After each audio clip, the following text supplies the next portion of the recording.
The package that will shock Australia.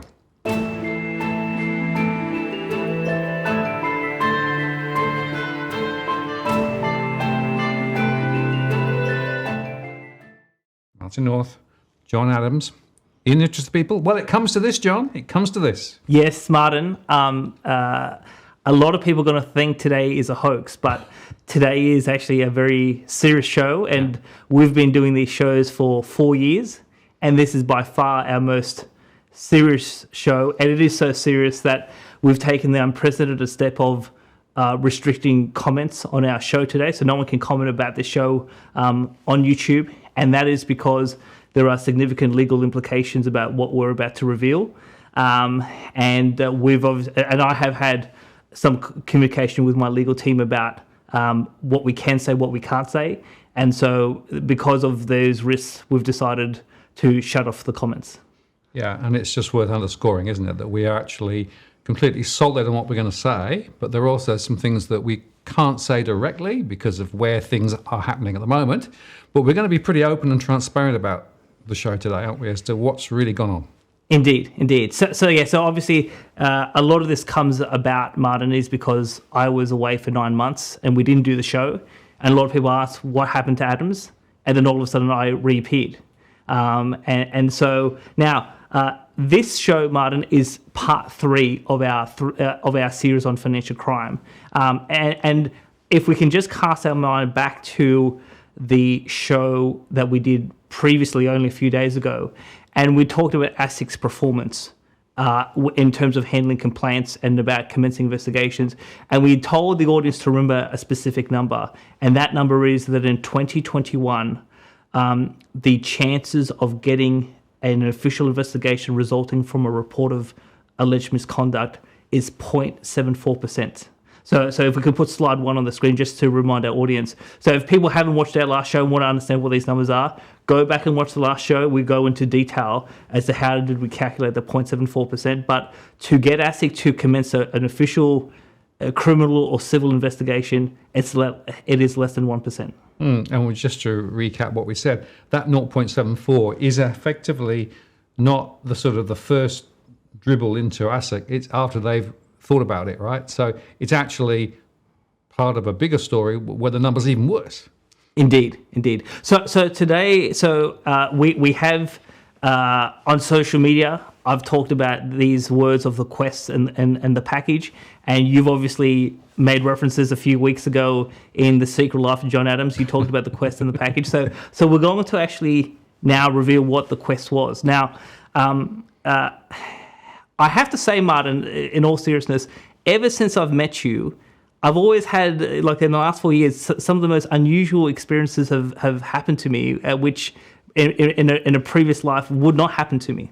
And so what happened last year, Martin, was that 2 individuals in this country who didn't know each other approached me and told me about a grand conspiracy theory of systemic crime and corruption happening in this country. This conspiracy theory touches business, politics, sport, and entertainment. So this is not a industry-specific matter. It isn't something that is of minor significance. It's a really, really big deal. And I have to say, Martin, that when I was first told about this conspiracy theory, I initially didn't believe it because I thought to myself, it's just too, if I could use the word fantastic, just too fantastic of a theory to be had. And I should say that in the alternative media, on YouTube, but also on other platforms as well, outside of the mainstream media, there are all sorts of conspiracy theories pushed all over the place about certain individuals, certain organizations. We've touched on the World Economic Forum and a whole bunch of other stuff. And obviously on the cash band, we were called conspiracy theorists. But this specific conspiracy theory that I was told named certain individuals, certain organizations, certain people in sport and sporting events, certain people in entertainment. And I thought to myself, I remember one evening after I was told this, Martin, I was just so angry and outraged that such a concept, such a alleged conspiracy could even take place in this country. And I remember I couldn't sleep and I was up at 3 a.m. and just tossing and turning, and I just it just blew my mind. It was just I just thought to myself, how could this happen in Australia? Because the theory was that this conspiracy wasn't just a new thing. It had been happening in Australia for a long time, at least a decade, potentially 2 decades. And so from there, I thought to myself, well, this is the interest of the people. You and I are committed to public service. And I thought to myself, well, if this is true, someone's got to look into it. So that's what I decided to do. And so what is the quest? The quest is I basically turned myself overnight into if I could call a private eye. I went, I initiated the biggest COVID undercover operation in my life with no legal experience or legal expertise and no investigation experience. And I went on the journey to see if this conspiracy theory was true or false. Yeah, and I can imagine you sitting there in the middle of the night thinking, it can't possibly be true. This is just too incredible. It's too, wired into the community and society. It can't be true. But could it be true? I can imagine that going on in your head, and then say, I've got to do something about it in the interest of the people. Yes. Now the thing is that when you are told of a massive conspiracy, and there are obviously a part of this conspiracy breaches of law, you start to think to yourself, well, you need evidence. And obviously, I'm an economist. I'm not a lawyer. And so one of the things that I started to have to train myself on, if I was going to actually uncover and prove the conspiracy, was to actually learn about the rules of evidence. So let's, what we'll do, Martin, is we'll just put an image on the screen. So I have a book here, but we'll just put the image on the screen. So there's a textbook. So if you become a law student in this country, you learn about the rules of evidence. And what I've learned, Martin, over the last 18 months is courts require specific types of evidence, and the way that evidence is collected is very particular. And the threshold to actually prove criminality is extremely high. So obviously, a criminal offence is beyond reasonable doubt, and a civil dispute is on the balance of probabilities. But even in terms of a civil dispute, a lot of people think they know what evidence is, but when you actually understand what is actual evidence and how much of it do you need to prove something in a court of law, it is, to be honest, 18 months ago, I probably was clueless about what that meant. And now I have a grave, a deep understanding, but also an appreciation for those in law enforcement who have to go collect evidence because it is extremely difficult to get. Mm. And the point there, John, isn't it? It's got to be definitive to the point where there is actually enough to be able to put in front of the court, right? And the court has very particular filters and very particular ways of thinking, which perhaps the ordinary citizen wouldn't fully understand. Indeed. Now, when I started this journey about collecting evidence, I initially went to a particular lawyer, and I basically said, okay, this is what I've been told. This is the theory. Here's my first tranche of evidence. I want you to give me your honest legal assessment. I mean, is there something here? Is there nothing here? What do you think? And so, a couple of weeks back, a couple of weeks went on. Lawyer comes back and says, there potentially could be something, but it needs further work. But the appropriate body to go to is ASIC. So that's where that was my first sort of real interaction with ASIC. So obviously we've been doing a number of shows the last few years, and we've talked about the RBA and APRA and Treasury, etc. And obviously I'm aware of ASIC, but I've never had any direct dealings with ASIC. So this was the first interaction. And so because I knew nothing about ASIC, so part of this journey, of this quest, was not only proving the conspiracy, it was also to actually understand and to study in great detail who ASIC is, what the requirements are, how do they work. Because if you're going to invest significant amounts of time to prove something of a grand scale, you want it to actually be effective. And that's where I came across the types of statistics we showed in the last episode about how low the chances of getting an investigation and how high these complaints result in no further action. So, and then obviously late last year we had this the Senate inquiry into the collapse of the Sterling Income Trust, and that was a deep dive parliamentary investigation into ASIC's own performance. And so I studied that inquiry very carefully, but also I was helping behind the scenes. And part of the reason why I was focused on ASIC was because I wanted to understand if we were to go forward with a report of alleged misconduct to ASIC, obviously I wanted it to succeed. And so given how remote the chances are of getting an official criminal investigation from ASIC, I thought to myself, well, I better understand exactly what I'm doing rather than just because here's the thing I've learned, Martin, is a lot of complaints would probably be something of this nature. Martin North sends an email to ASIC, says John Adams is a crook. He's ripped me off. Go after John Adams. And that is obviously that type of complaint or report doesn't go anywhere. So, but also, can I be completely honest, Martin? Is during this process, I spoke to barristers, I spoke to lawyers who have gone to ASIC in the last 10 to 15 years with serious matters of criminality. And I've had, for example, one lawyer who said they presented, she's a practicing lawyer, she said, I had the evidence, I presented it in a cogent way. I gave it to ASIC on a silver platter and said, this is an issue, the law's been broken, here's the evidence, and it resulted in no further action. So I had actually one barrister who actually used to work at ASIC 20 years ago, and he said, it's a complete black box. If you figure out how to get an investigation, please call me back.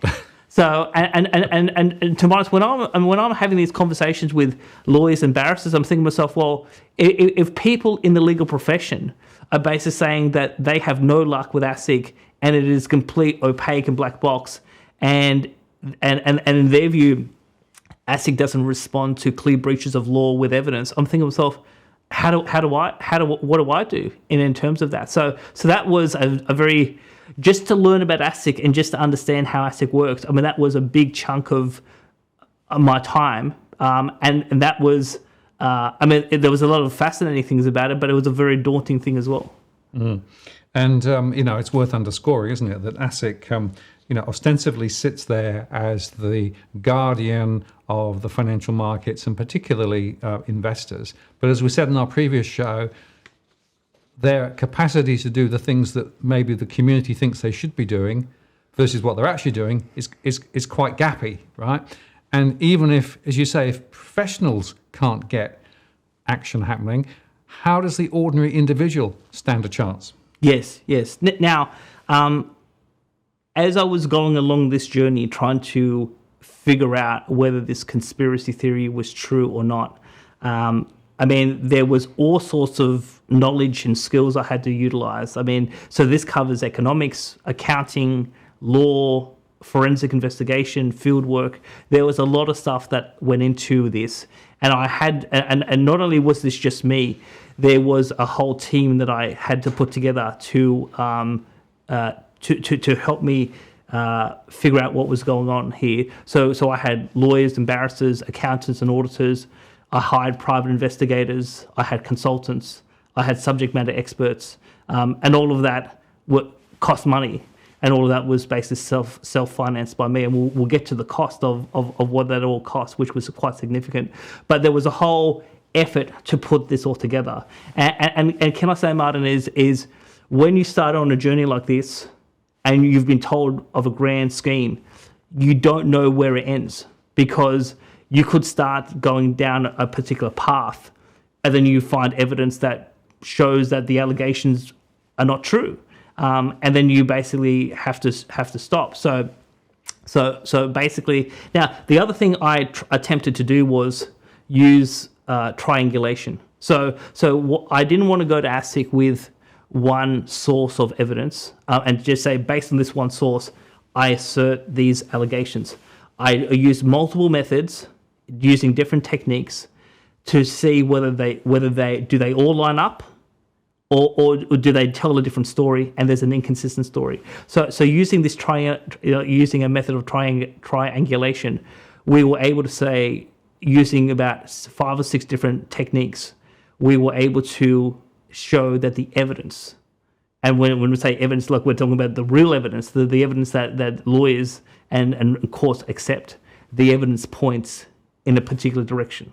And so some of the things that we had to do, which was, very interesting, in terms of my perspective, is, so we had to get certain people, we had to catch certain people in a lie.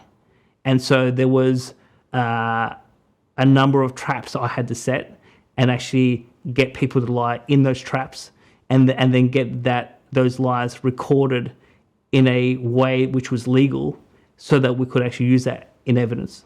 So that was, and some of those traps took weeks to prepare, and then they had to be executed. And then obviously once people are in that trap, you don't know what they're going to say. You think you know what they're going to say, but then until it happens, you just got to proceed and see how that goes. There was the other aspect of some of this field work where I had to go into certain physical parts of the country where there were security guards, and it just so happens that on certain days, particularly public holidays, there was no security guards there. So I was able to get into some physical locations and take photographic evidence where I wasn't being surveilled and watched, and no one was saying, well, who are you and what are you doing? And so, trying to get that lined up was actually an important aspect as well. Obviously, documentary evidence is a critical part of any investigation, and particularly when it comes to matters that are of a financial nature, which this conspiracy involves a financial nature. You've got to look at a lot of documents, and you're looking for chronologies, you're looking for inconsistencies, and to get those documents and to start to piece the puzzle together, that definitely takes time. And then obviously it comes to human witnesses, and that is where it is perhaps the most challenging aspect, is because everyone has the right to remain silent. Look, and I'm not law enforcement, I'm a private citizen. Everyone can said to me, and a few people did say to me along the journey, don't want to talk to you, go away, leave me alone, sort of thing. And, there was a few people, it took me a couple of months to get them on a phone or get them in person. And then obviously some of those interactions went in particular directions. And so, but the other aspect is that there were certain people who wanted to assist, but they were nervous about ramifications.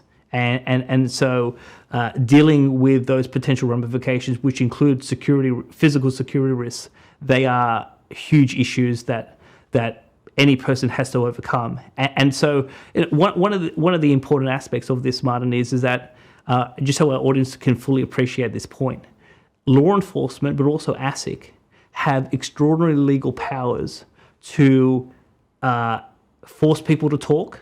So with ASIC, there's things called Section 19 examinations, and these are compulsory meetings that you must attend. You must answer every question that the government puts to you, and if you don't, you could go to jail. So that's the type of power ASIC has about forcing people to talk. ASIC has the power to force any organization in the country to hand over whatever records that they want.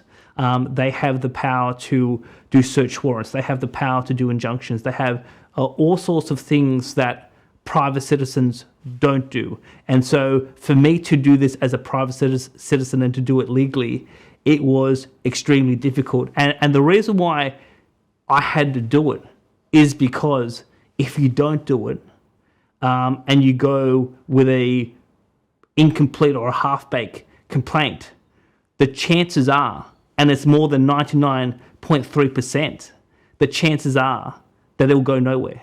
So if you're going to do this, basically what I came to the conclusion, and I did, was I basically performed my own covert undercover investigation, and took it all the way to the end, knowing that at any point a piece of evidence could come out of left field, and that evidence could just destroy the whole project and the whole theory that I was trying to prove. I guess, John, the question, we talk about the journey, the quest, and all of those things.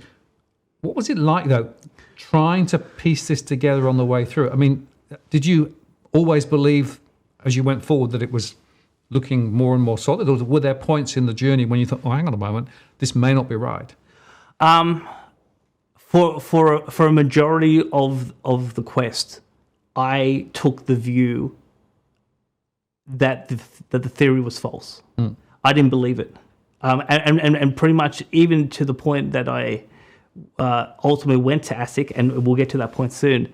I still had significant doubts about what it is, because the allegations are just so extreme, and it requires people to be so malicious and dishonest on a daily basis that I just thought to myself, well, I'm not built like that. How can people be behaving in this country in terms of in that type of way?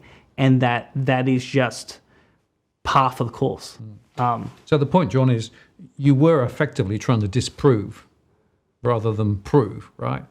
Because what you were trying to do is to say... Well, what I would say in fairness, Martin, is that I just wanted to know the truth. Yeah. So there's a lot of people in all sorts of areas of society in this country who have wild conspiracy theories about all sorts of things, and people say, what is the truth? What's the real state of this country? Who really runs the country, etc. So I just wanted to know what the truth was. And so this was...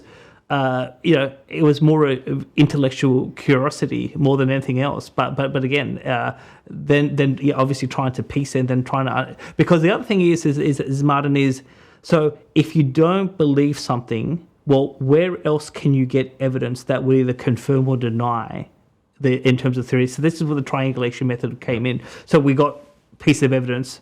And then I thought, okay, so how about we attack this from this angle and that angle? So then we sort of I invested money in those angles to see, well, do they tell us the same story? Do they tell us a different story, or do they add a new element that we didn't even know before? And so that was part of what we did. Now, people are not going to believe this, but the quest cost me $50,000. So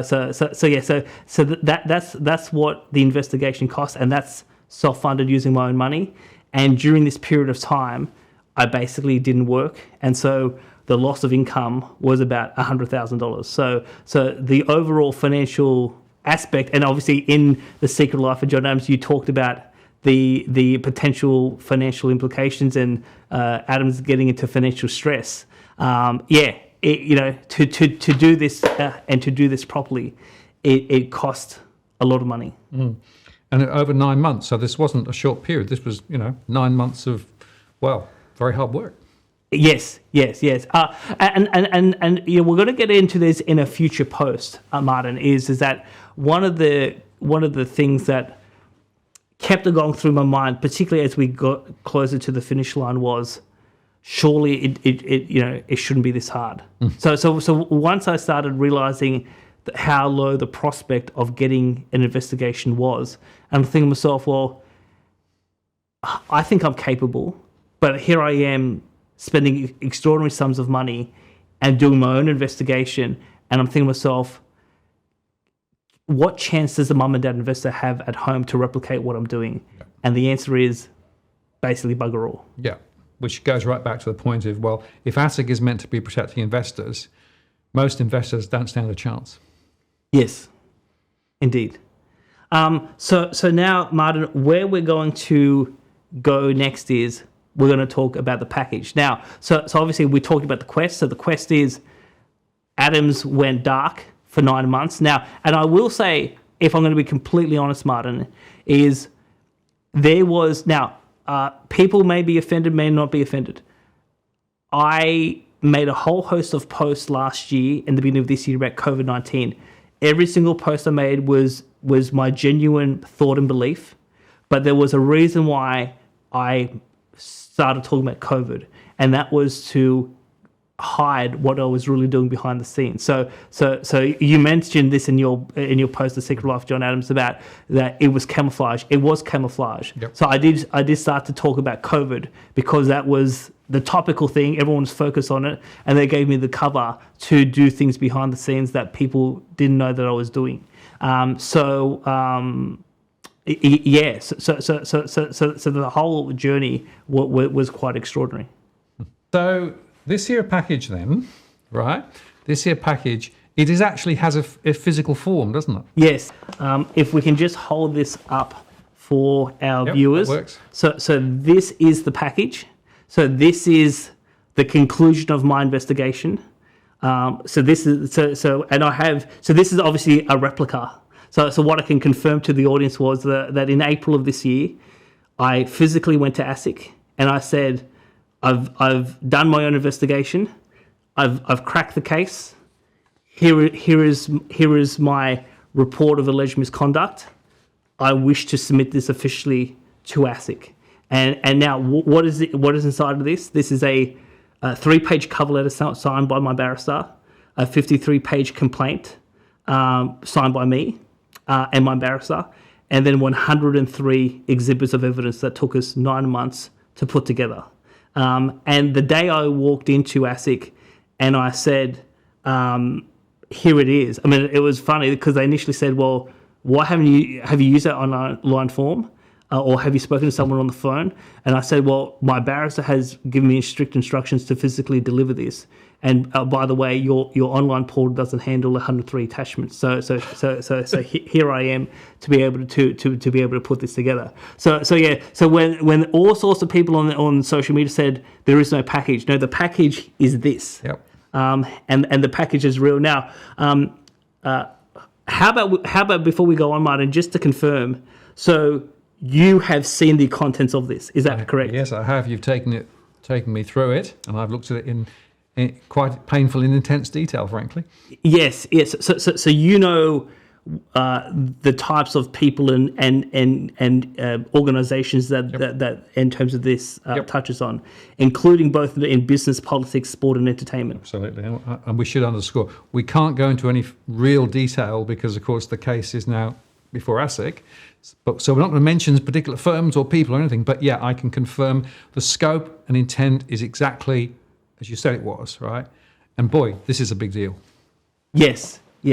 Now the thing is that one of the things that we talked about in the last show, Martin, is that once you go to ASIC with a substantial complaint, it then gets assessed by the misconduct and breach reporting team. And so now that process took 2.5 months. And now, one thing I will say is that the barrister who I ended up using, and can I say, look, I forgot to mention this, Martin, is it is a very difficult thing to get the right team together, because what I found was there's a whole host of people, particularly lawyers and barristers, who claim they know what they're doing, but then do they really know? And more importantly, can they get the result? Because obviously I've spoken to lawyers and barristers who said they admit privately I failed. So I had a team in place, and then I lost confidence in the team, and I said I had to basically change the team around. And so in the last few months of the quest, we changed the team around, and so we got some new people who had a lot more direct experience with ASIC, and so the barrister who ultimately signed the complaint, and here's the other important, really critical thing, Martin, is that nothing precluded me from submitting my report to ASIC by myself. But obviously it carries more weight if it has a solicitor or a barrister signature. Yep. But to get a barrister or a solicitor to sign something is a big step for them professionally. Because if you make a report to ASIC and it's false, and it's deliberately false or malicious, you can be on criminal charges. So it's a criminal offence to waste the government's time and to present allegations that have no substance. So to get and obviously when you talk to lawyers or barristers and you say to them, okay, I want you to sign this, they have their own standards and they have to be convinced in their own mind that Adams has not just made up something wild. So they go through the evidence forensically and they say, okay, I'm comfortable that you've got something solid here. I'm willing to put my signature to it. So if anyone has never tried this, to get a solicitor or a barrister to sign, put their name to a conspiracy theory, try it. It's very, very hard to achieve. Absolutely. No, I can imagine that it is not straightforward and not linear, right? Indeed. And interesting point that you make, John, is that there are some people in the legal profession who claim that they have capacity to do things, but when you actually peel back the onion, you realise that actually it's mostly BS. So they really haven't done it, or they haven't been successful. So trying to find the right team is absolutely critical. So what I'm going to say now, Martin, is that before I tell you what happened inside ASIC, I just want to give people a flavour because of what this complaint or this report actually includes, because people have a view as to, well, if I tell ASIC this, that should be enough. Now, because the chances of an official investigation are so remote, me and my team wanted to basically go to the nth degree, because if you give ASIC an opportunity not to investigate, unfortunately, you won't get an investigation. So what we did is obviously we presented the facts of the case. We told them specifically which laws. So we made specific allegations. These laws have been broken based on our investigation. We told ASIC how these allegations meet their investigation criteria and the strategic priorities, because to get ASIC to focus on something, it's got to be within the priorities that's set in their corporate plan. We included our legal assumptions and analysis, so there were some slightly grey areas of the law that we had to make a judgment on. So we said we made a judgment on these specific legal aspects and we documented what they are. And we obviously provided our justification. Because we thought there's a chance ASIC may disagree with our rationale, but we obviously had to put it together. Then we talked about public policy implications, which are quite significant in this case. We then provided a detailed breakdown. So we just didn't say these are the facts and this is the law. We said, using these facts and this law, how has the law been broken? And so we literally went, okay, for this breach of law, these are the 4 steps that have to be met for the law to be broken, and this is how we assert that the law has been broken in that particular aspect. Then we provided some scenario analysis and say, so depending on how this may come out, if ASIC was to investigate, you may find this scenario, you may find that scenario. So we obviously painted multiple scenarios of how an ASIC investigation may take place, and we described in detail the implications of these various scenarios. And then we actually provided an investigation plan. So we actually said to ASIC, these are the categories to prove the conspiracy. And again, so all I can do is Martin, as a civilian, is take the case to a certain level, whereas ASIC, with their powers, and they obviously are law enforcement, they have to basically get all the evidence ready for court if they want to take it that far. And so we said to them, these are the categories of evidence you need to go find. This is what you need to go look for. And so again, so we didn't leave anything to chance, because sometimes, and here's one of the interesting things that came from our team.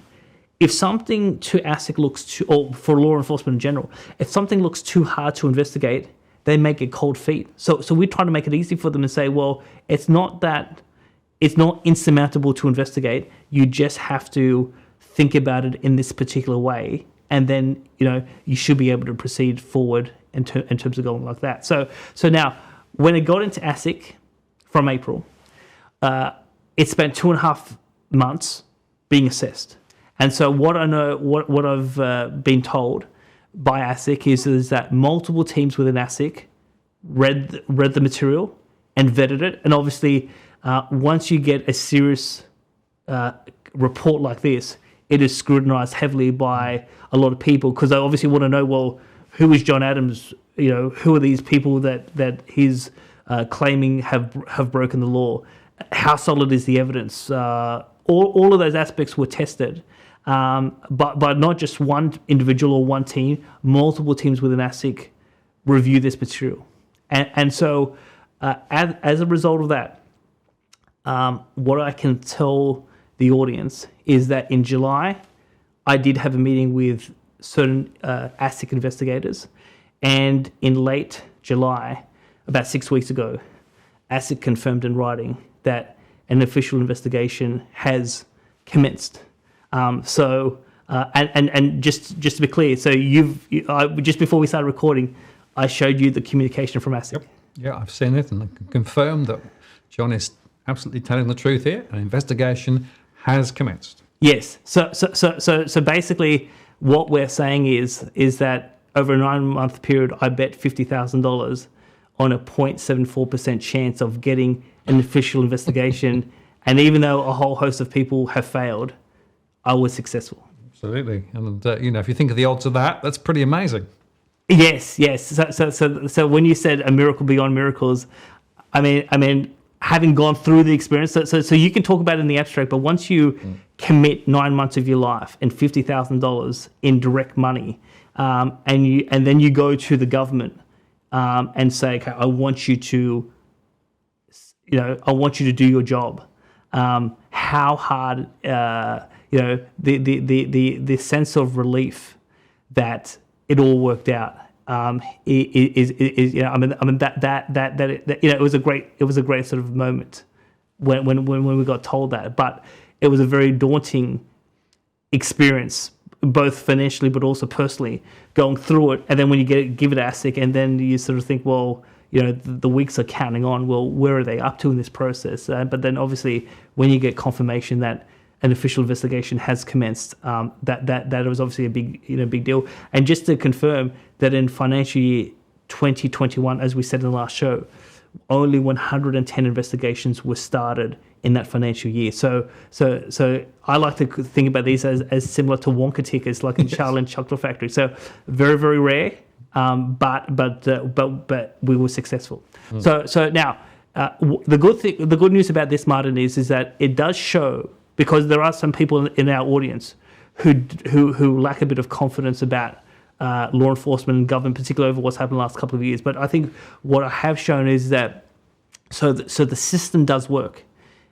If you can present something strong enough, that they will, obviously up to this point, they will do their job. They will commence investigation. But the question for perhaps ASIC and policymakers moving forward, and we're going to talk about this in the next show, is the threshold that I had to go through reasonable for the average person? Because as we showed in the last show, but also in our first episode in the series, we've had this episode on Four Corners with the Wolf of Woy Woy, where whistleblowers, but also investors who lost money in a particular scheme, went to ASIC, and then basically, it was no further action. So that's the public policy test moving forward, is how many people should be expected to go above and beyond to really get on top of serious crime in this country. I guess, John, one other point, they've started an investigation. It doesn't mean that they're actually going to find anything. So it could still all fall over, couldn't it? Well, yes and no. So we didn't just allege one breach of law. We alleged multiple breaches of law. And I think some of those breaches that we've alleged are I think we've proved them ourselves based on the work we've done. So there are other breaches that have to be, further evidence have to be collected. And again, so we have a strong suspicion as to what that investigation may find, but obviously it's possible that on those specific breaches where we couldn't prove it definitively because we don't have ASIC's legal powers, they could find a different answer to what we've alleged. And so the clock ticks, and we'll just wait and see what ASIC does next, right? Yes. So really now I've taken it all the way to the point that I can, and now it's really up to ASIC to see whether they do their job in terms of investigation. And now we'll talk about this in a second, Martin, but just before we touch on that point, I just wanted to say that this by far is 1,000 times harder than what we did on the $10,000 cash transaction ban. Yep. And the reason why is that in politics, it's about persuasion. Can you persuade a politician to pass a law or not pass a law? And it took us 16 months, and we were the only second country in the world behind Germany to actually achieve that. And we did it from the studio out of Wollongong.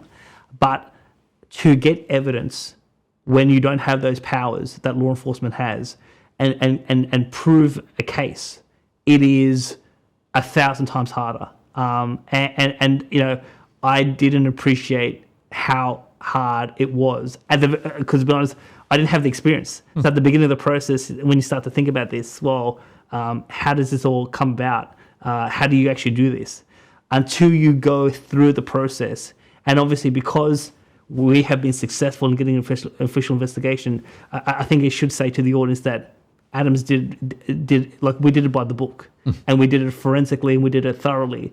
But to do that, it is so significant. So was I obsessed or at all hours of the time thinking about this and thinking about, you know, what we need to do and how to do it? And I mean, for example, you know, some of the traps we set up took so much time and preparation. To find some of the subject matter experts, it wasn't easy to find some of the people who were willing to, in terms of work with me, in terms of the project, in terms of you know, working with witnesses, in terms of getting out in the field and taking photographic evidence at the right time when no one's watching.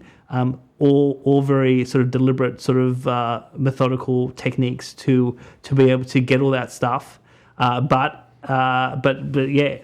somehow I managed it, and at some points it was quite you know, overwhelming, I have to say, because you think to yourself, well, you know, thing is, like, again, I just kept on thinking it shouldn't be this hard, but I just realized, well, we just got to keep pushing and then see where we get to the end. And I mean, part of the interesting journey, Martin, is that because I've never done this before, it's always that curious point. Well, what happens when you do this? Where does it go? And so obviously we're now at this point where ASIC has launched an official investigation, and the official investigation has been on foot for a couple of months. And dare I say that probably I would hope in the next 3 to 6 months, we're going to hear some big things out of ASIC. And it's just worth underscoring, if you think of Sterling, right, and how long it took for Sterling to actually get off the ground, you've curtailed the time frame dramatically, haven't you, on this one? Yes. So in the Sterling matter, from the time they got a complaint from the West Australian government, it took them 14 months to commence an official investigation. But in this case, it was 2.5 months before they were confident to push the trigger. Yep. Now, one of the things that I learnt from Sterling was ASIC told Parliament, we can only act on the information and evidence we have at a particular point in time. And so when Chairman Longo told that to Parliament, I took that literally, and I said, well, if that's the standard, well, we're going to tell you everything as much as we can at the point when we give you our report of alleged misconduct, so that you can't say we didn't know. So that, I mean, I took that quite literally, but again, if anyone is out there wanting to make a complaint to ASIC, that is the standard. You've got to tell them as much as you can up front if you're going to get them interested in terms of doing anything, because just like we said in for 2021, reports from the public, 65% resulted in terms of no further action. Absolutely. So now, some people in the audience will say, okay, pat on the back for John, he got an investigation, but how do we know that how do we know that the investigation will be done properly and that justice will be done in this country? So all I can say on that point is that there is more on that point of the story that I can't talk about, but again, so we've thought about that particular aspect as well. But I have thought about this. Is some people will say, well, okay, how do we know that that a proper investigation is going to be done? Well, and how do we know that ASIC is going to actually do their job properly? Well, yeah, thought has been put into that, and I'll just leave it there. Yeah, I think sometimes less is more, John. I think this is one of those examples, but I can confirm that there's things that have happened which will actually help to ensure that ASIC do their job. Indeed. Now, Martin, the only thing I'll say on this point is that no one sort of gave me money up front. I never asked for money or anything like that. It was all for me. I took all the risk. I took the financial risk. I took in terms of the project risk, and I just obviously committed and obviously wanted to see where it goes. But there's a lot of people in our audience who want real change, and they want things. They want this country to be better. And the one thing I have learned here is that if you want those things, it does cost money. And part of the reason why these things don't get fixed up, particularly when we're talking about potential systemic criminality, is because if law enforcement doesn't do it, and citizens don't have the money to do it, or citizens don't have the willingness to commit the money, well then basically these things continue to go. They continue to fester, and then basically you don't have any resolution on those matters. And so now I have set up a GoFundMe account, and all I will say to the audience is that if you would like to make a contribution to my Public Crusader Fund, you can.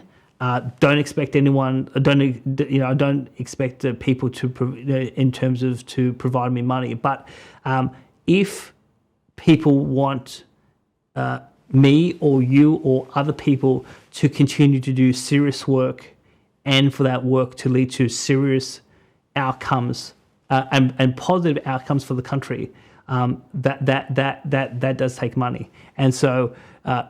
If I was to put my hand on my heart, could I commit $50,000 in direct money again and do this again? I probably don't have that type of money, particularly given that there was a loss of income of more than $100,000 because for that 9-month period I basically just was doing this full time. So if people would like to contribute to my fund, we've got a link there. I'll be promoting that as well. Feel free to email me, donate me.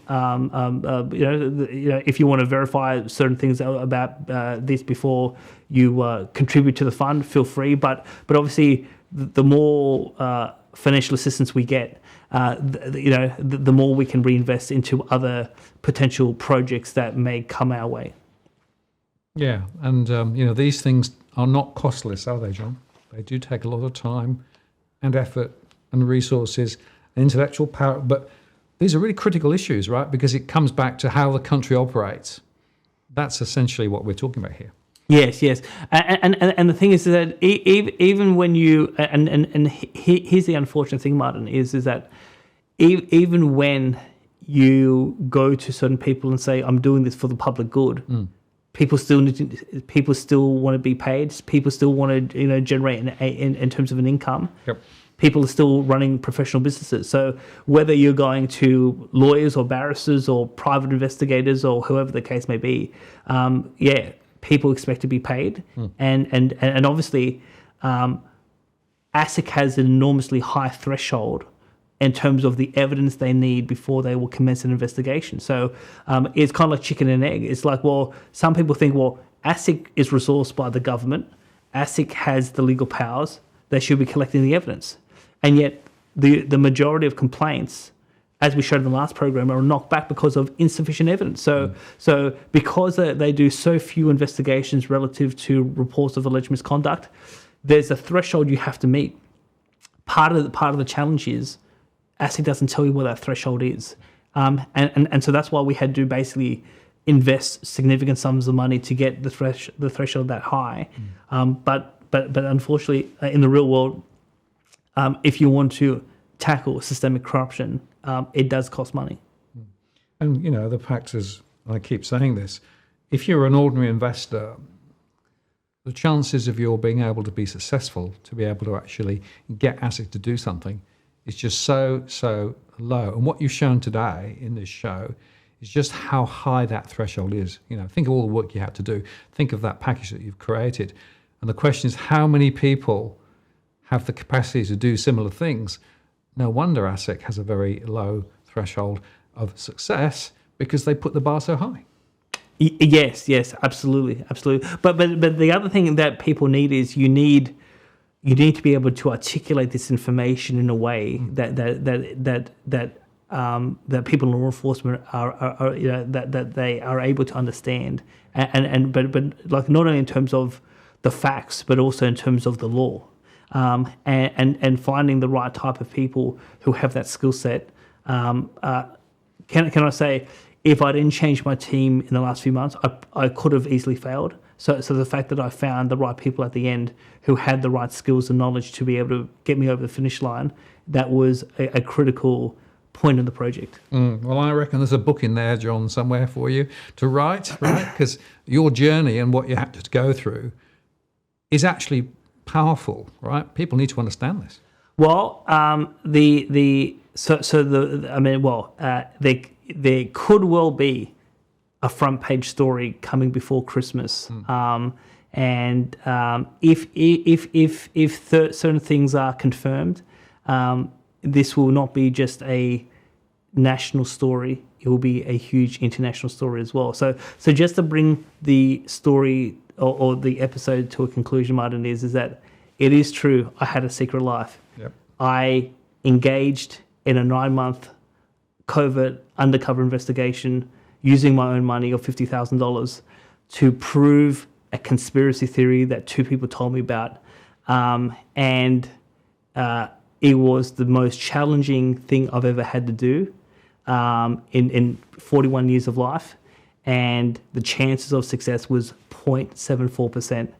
And the great news is that we achieved that outcome. We asked for an investigation by ASIC. We had that investigation. The investigation has been happening for 2 months. And now it's up to ASIC to find the ultimate truth. And if what we have alleged is true, to bring the perpetrators to justice. Yeah, John, well, congratulations on the quest and the package. We shall watch with great interest. And I can attest to the fact that this is definitely in the interest of the people. 100%. Martin North, John Adams, in the interest of the people. We'll see you next time.